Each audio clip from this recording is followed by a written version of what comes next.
Welcome back to episode 2. As if you're just now starting, you can go back, binge all one episode and catch back up with this one.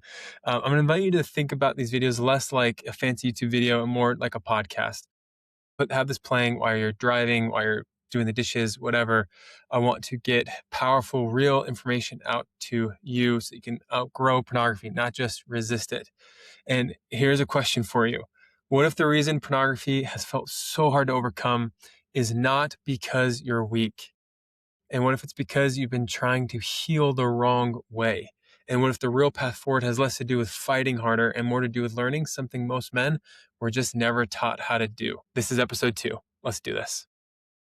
Today, I want to share a message from a man who just finished the 21-day dopamine reset inside the Unbound community. What he said captures exactly why this work matters so much. He sent me this DM. He said, "Hey, Michael, I just finished day 21. I can't tell you how much I appreciate Unbound. I've been struggling with pornography for a little over 20 years on and off. The only times I was off when I was younger were because I didn't have access to it. Since it's been readily at my fingertips, it's been a constant and heavy struggle. I honestly had given up hope that I would ever live my life unattached to it. Then I randomly saw a post from you on LinkedIn, and I figured I had nothing to lose, so I took a shot. The despair that I was feeling is gone. I know I'm not going to be perfect, but just these past 21 days without choosing to use is a huge milestone for me. Before, I'd be lucky to go a week at most. I did not have a good childhood and carry a lot of baggage with me. I just assumed I was broken from everything I went through. My self-worth was pretty much rock bottom, so much so that I honestly judged my wife a little bit for staying with me. That judgment is gone, even though I still think she could have done better because she's the most amazing person I've ever met. But because I know that I'm not broken, I'm becoming. I'll use the tools I got from Unbound forever for my benefit and that of my family. Thank you." Okay, guys, isn't that amazing? Seriously, just sit with that for a second. He said the despair is gone. Wouldn't that be incredible? To not just white knuckle your way through another week, but to actually feel the despair start to lift, to know you're not broken, to know that you're becoming, to know you have tools that are going to serve you for the rest of your life and bless your family too. I'm telling you, overcoming pornography is possible. I do not believe the lie that once you're in it, you're stuck in it forever. That's just not true. You can heal. You can move forward. You're not going to do it perfectly. Of course not. But you can absolutely learn, grow, and become a different man. And that's what Unbound is all about. That's why this work is amazing. This work is awesome. And today, I wanted to share a principle that is deeply important because for a lot of men, when they hear this, something clicks. It explains why what's actually been going on in their brain, why pornography has felt so hard to overcome, and what the real path forward actually looks like. Here it is. We heal through connection. That is the core principle. We heal through connection. The antidote to addiction is connection. And on the flip side, a lot of our emotional and psychological wounds happen through a lack of connection. We experience woundedness through disconnection. We experience healing through connection. Let me explain how this relates to the journey of outgrowing pornography. And I do want to say this carefully. I'm speaking broadly here. Not every man's story is exactly the same, but this applies widely enough that I think most men will hear at least some part of themselves in what I'm about to say. Okay. In our society, boys are often underloved, underheld, underlistened to, underplayed with. They're not given enough space to feel. They're not given enough space to be vulnerable. They're often told some version of, man up, be tough, don't cry, don't be weak. And so what happens? A boy learns to suppress. He learns to disconnect from his emotions. He learns not to bring his pain to anyone. But here's what's fascinating. When a child experiences healthy, safe connection, powerful things happen in the body. When a parent holds them, comforts them, attunes to them, listens to them, and creates safety for their emotional experience, that child's body releases a cascade of incredibly important chemicals. Oxytocin gets released, the bonding hormone, right? Serotonin gets released. That's associated with wellness and emotional steadiness. Endorphins get released, the body's natural painkillers. Dopamine gets activated. And through repeated experiences like that, the child learns something foundational. This is what safety feels like. This is where I go when I'm distressed. This is how I come back into regulation. But too many boys didn't get enough of that. not enough tenderness, not enough comfort, not enough attunement, not enough space for what they actually feel. And then often at a very young age, they encounter pornography. Sometimes it's accidental, sometimes it's curiosity, sometimes it's targeted.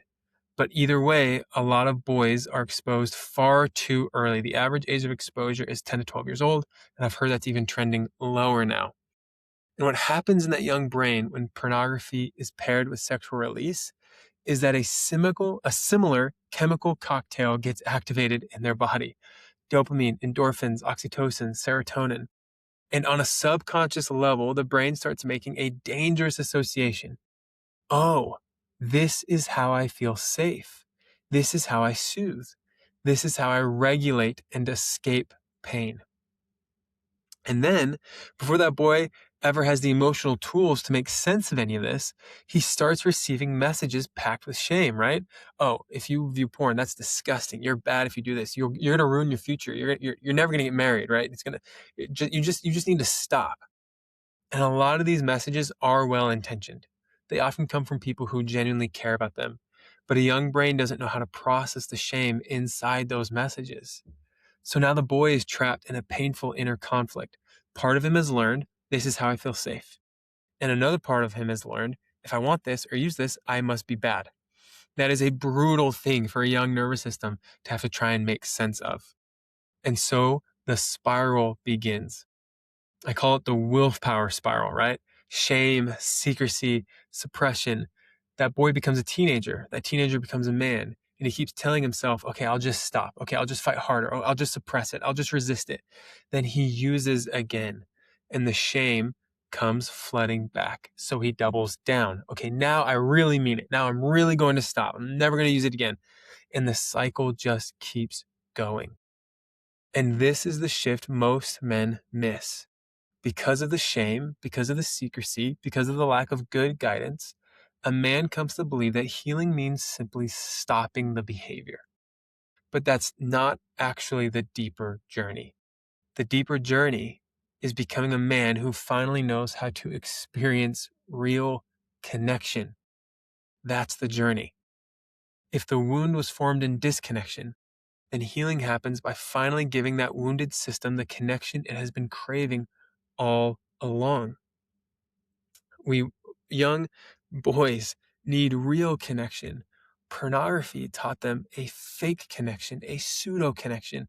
When something hard happens, when they feel distressing emotions, when they feel abandoned, when they feel lonely, when they feel stressed, when they feel scared, their brain, because it got hijacked by pornography at such an early age, it learned, oh, I go to get the dopamine, the serotonin, the endorphins, the oxytocin. I go get that through a screen, through images of people who don't care about me at all. And that's why we feel empty inside. There's a Peter Crone, he's a big mindset expert. He says something that is amazing. He says, we can never get enough of something that almost works. We can never get enough of something that almost works. Pornography created this pseudo connection that almost worked. It gave us the same neurochemical experience, but with all the isolation and the loneliness. And so healing happens by finally giving that wounded system the connection it has been craving all along. Now, this is important. When I say connection, I mean it in two layers. The first is connection with others. The second is connection with yourself. Let's start with connection with others. A lot of us internalize the message that we can't really go to anyone with our hard things. We can't go to our parents with our pain. We can't go to our parents with our struggles, with our emotions. We can't talk to our buddies about what's really going on, right? Because that would make us weak. We just learn, whether from childhood experiences in the home, from society, what happens for a lot of us is we just learn these messages of, I just need to suppress, I just need to act strong, I just need to hold it together. But the truth is, connection is on the other side of vulnerability, and vulnerability is on the other side of discomfort. That means if you want real connection, you have to learn how to move through the discomfort of being vulnerable. And that is hard. It's scary. A lot of men were never taught how to do that. So here's just a little practical example. I was talking with a client the other day who told me, when I get really stressed, I don't know how to talk to my wife about it. I just bottle it up. And that bottling turns into urges, the stress builds, the isolation builds, and then pornography starts to feel like the easiest escape. So part of our work became, how do we help you reach for real connection with your wife in those moments? How do you go to the people closest to you in a healthy, sturdy, non-codependent way? How do you let yourself be known? Because that's where healing starts. This is where your relationship with your spouse matters. This is where, brotherhood and community matters. This is where safe friendships matter. This is where learning how to stop hiding matters, because when you replace isolation with real connection, something powerful begins to shift. But the second layer of connection is the one men are often most starved of, and that is connection with yourself. Most men are not taught how to sit with uncomfortable parts of themselves, the scared parts, the hurting parts, the lonely parts, the ashamed parts, the parts that feel ugly, the parts that feel overwhelming. We are not taught how to sit with those parts and stay connected to them. So what happens when those parts of ourselves show up? We run, we escape, we numb, and then pornography becomes the shortcut because we don't know how to connect with ourselves. And usually we don't know how to connect deeply with others either. So the brain gets conditioned more and more and more to believe pornography is how I regulate. It's how I deal with pain. It's how I deal with loneliness. It's how I deal with disconnection. And that conditioning gets stronger over time. And this is the key I really need you to let sink in. You do not keep going back because you're gross. You do not keep going back to porn because you're weak, and it's certainly not because you're broken. You keep going back because on a subconscious level, your brain learned this is a survival strategy. It learned, hey, this this is the resources that I had at the time when I was a young kid with the brain development that I had. My brain learned, hey, this is the most effective survival strategy we have. If you grew up without enough connection or without safe connection, then your brain did the best it could to help you survive. Okay. And that matters because we literally deteriorate. It's kind of hard to say without connection. Loneliness impacts the body. Isolation impacts the nervous system. Human beings are built for connection. So if your system found a counterfeit form of soothing, it did that because it was trying to keep you alive, not because you were defective.